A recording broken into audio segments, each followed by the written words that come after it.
Viewer discretion advised.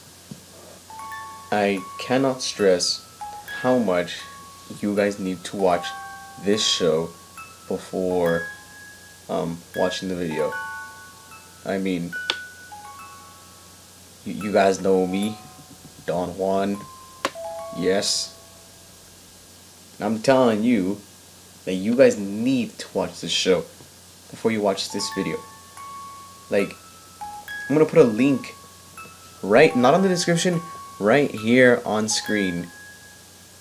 The show is 100 minutes long total. It's a mini series. You need to go watch it before you watch this episode, because hell yeah.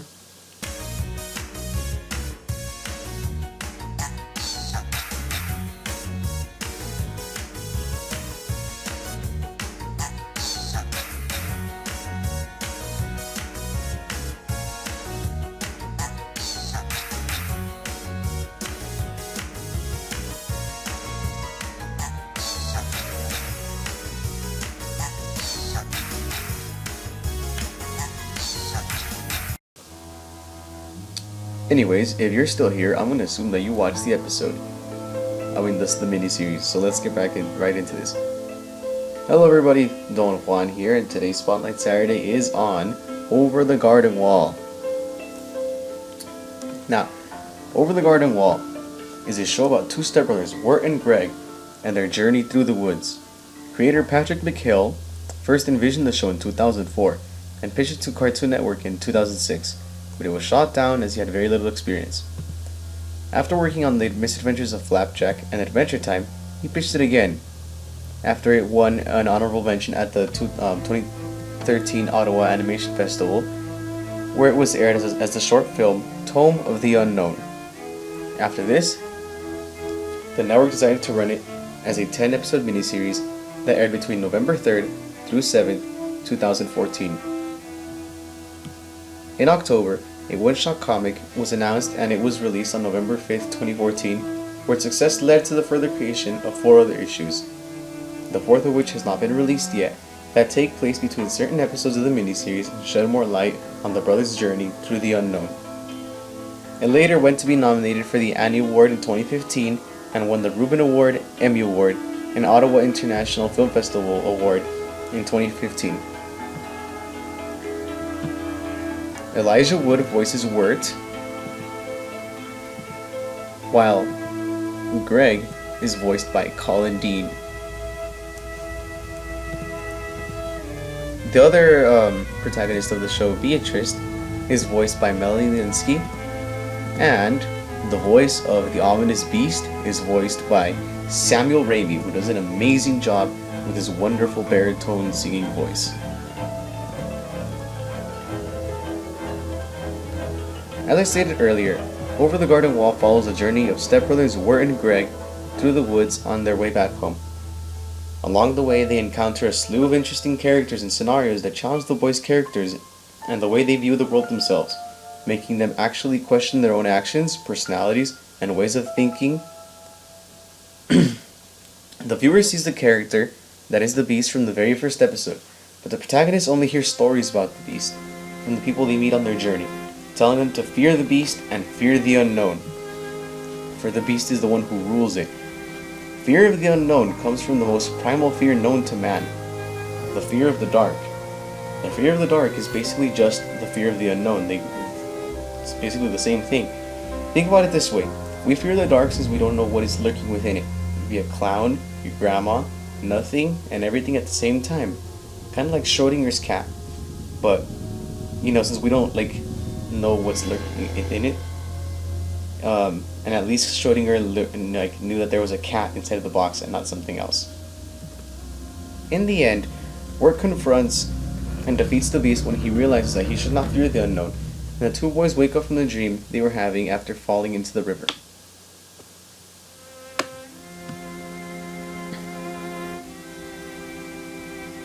Now, some myths, legends, and other art pieces that inspired Over the Garden Wall.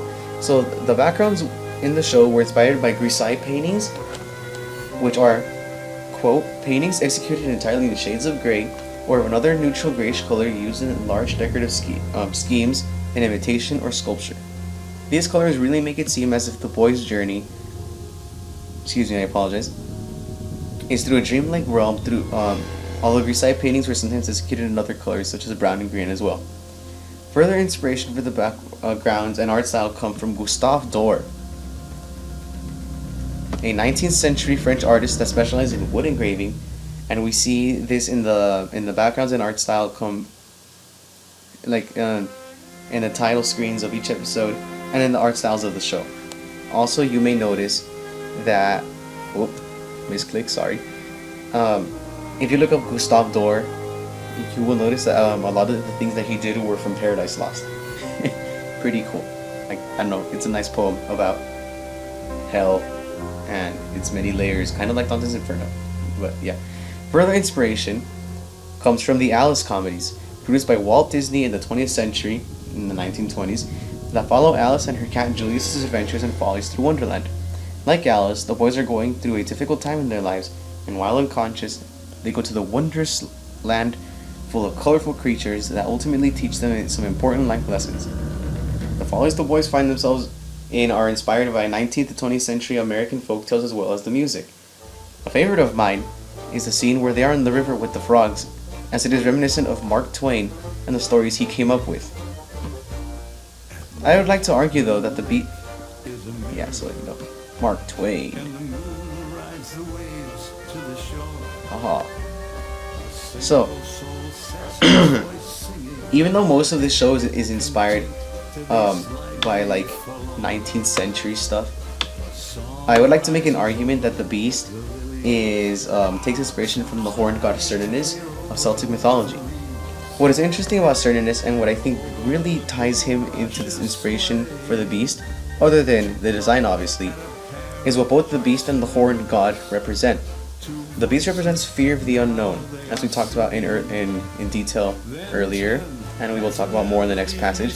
But he also seems deeply associated with nature, in the way that he turns lost souls into idlewood trees, and is clad in what seems to be an animal pelt.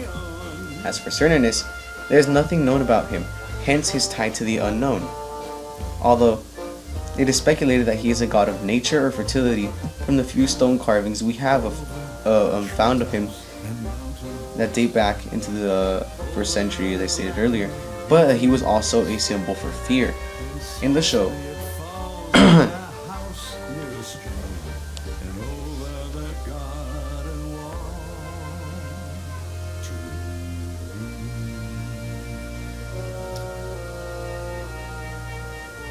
the Beast turns lost souls into idlewood trees that can be chopped down and used as oil. I learned that on October 11th, 2014, Clay Wheeler of the University of Maine discovered how to make oil by utilizing the cellulose in trees. Worry not, this does not mean that more trees are going to get chopped down to be used for oil, as the method that he discovered utilizes the branches and the parts of the tree that aren't used for lumber or for paper. And when we finally get to see what the Beast looks like in the last episode, we notice that he is the same coloring and texture as the idlewood trees, but what's disturbing about him is his body is covered in faces that are contorted in like pain and fear. It's almost as if he absorbs the souls of those he turns into the trees by burning the oil from the tree.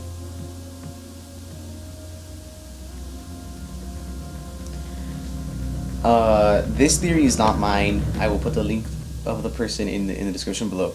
But Tumblr user Sylphee put up an interesting idea about the black turtles that constantly show up throughout the show.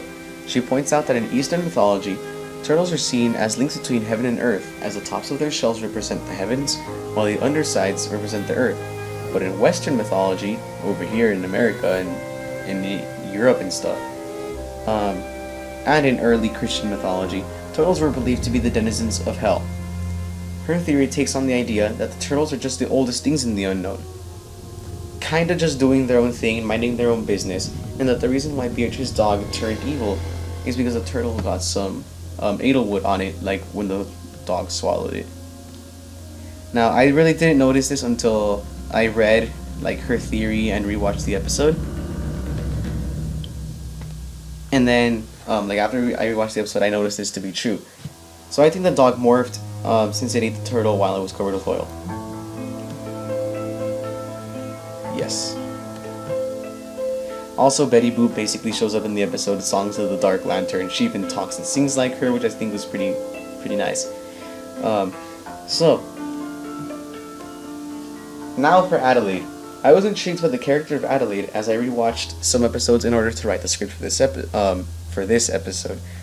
I kept wondering where the inspiration from her came from. I looked around witches that use string or whatever that die in fresh air, and I just couldn't find anything. So I went onto the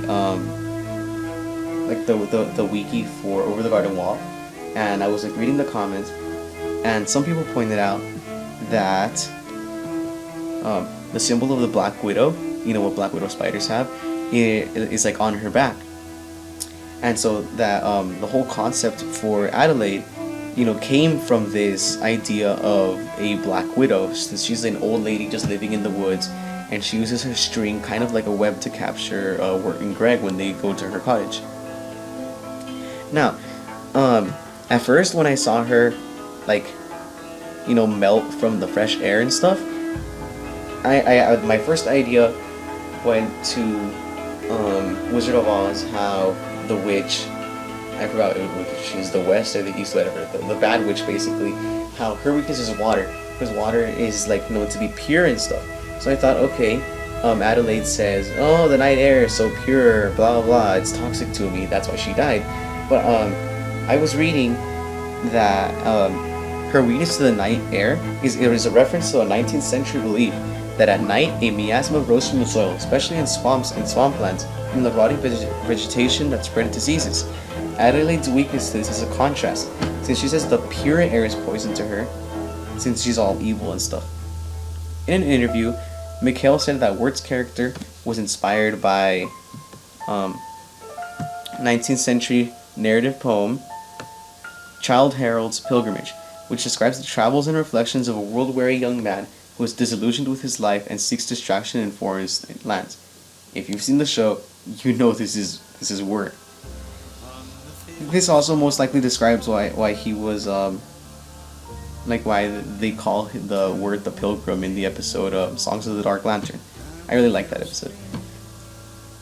As a side note, Mikhail said that he was gonna wear a sailor uniform, but decided against this as what people would compare too much to Flapjack.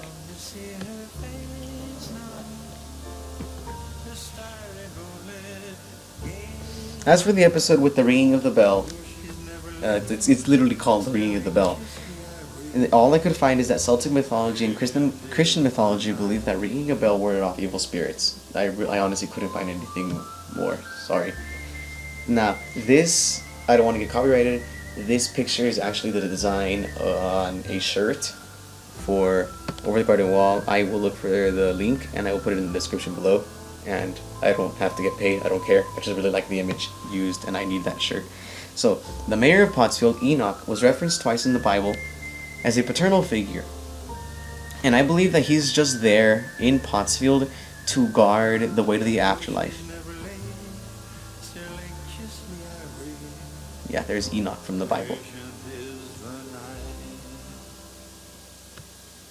Now, by now...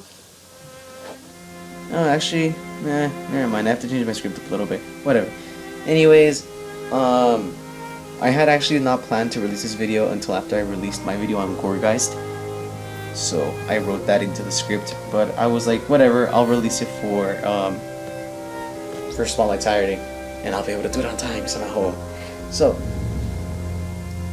by now, all of you probably have heard of the tale that jack-o'-lanterns are used not as a decoration, but back in the day they were used to guard one's homes from the undead. But I learned something new while looking stuff up. A 19th century folktale tells of Stingy Jack, a lazy but shrewd blacksmith who traps Satan in his wallet using a silver cross. Now, there are several variations of the tale on how he catches him, but I like that one the most. But the important part of the story is what he does before he lets Satan go. He makes Satan promise to never take his soul. So, when Jack dies, he can't go to heaven because he sinned too much, but he can't go to hell either since he made Satan promise that he was never going to take his soul. So Jack is stuck on Earth, just like wandering for all eternity in the dark, and he has nowhere to go. Satan mockingly tosses him an ember from hell, since that will never die out. So Jack, being the witty bastard that he is, he takes out a turnip, since that's what he used to like grow back when he was alive, carves a face into it, and puts the ember into the turnip, making it so he always has a lantern to light his way, since the coal will never die out, the ember. Now, I love this version of of the jack-o'-lantern story. I think this is probably my favorite of all the versions I've read, which aren't that many, but this was the best one. And I also really like it because this covers both Pottsfield and the souls in the lantern from the beast. Now, I found a French fairy tale, I forgot what it was called, but whatever. It basically covers Beatrice, in a way, but not really. But it's just like, and like this was my first idea, because I was like, okay, Beatrice, she threw a rock at a bluebird, and the bluebird cursed her. Where can this possibly be inspired from? So I was looking into this one like French fairy tale that was translated in the 19th century, about a prince that gets turned into a bluebird by an evil godmother. But I was looking on Beatrice's page on the Over the Garden Wall wiki, and a lot of people were pointing out that she's most likely a reference to Beatrice from the Divine Comedy by Dante, who helped lead Dante from purgatory into heaven. If the unknown is supposed to be like a sort of limbo, then we can most likely assume that Beatrice is in fact dead during Wirt and Greg's time, as her hairstyle and dress imply that she is from the Regency, which is a late 18th to early 19th century era. While Wirt and Greg are definitely from the late 20th century, 20th century to early 21st century, due to Wirt having a cassette tape, but Sarah not having one. This can mean that cassette tapes are old and not a lot of people have them anymore, or that they're new and not a lot of people have them yet.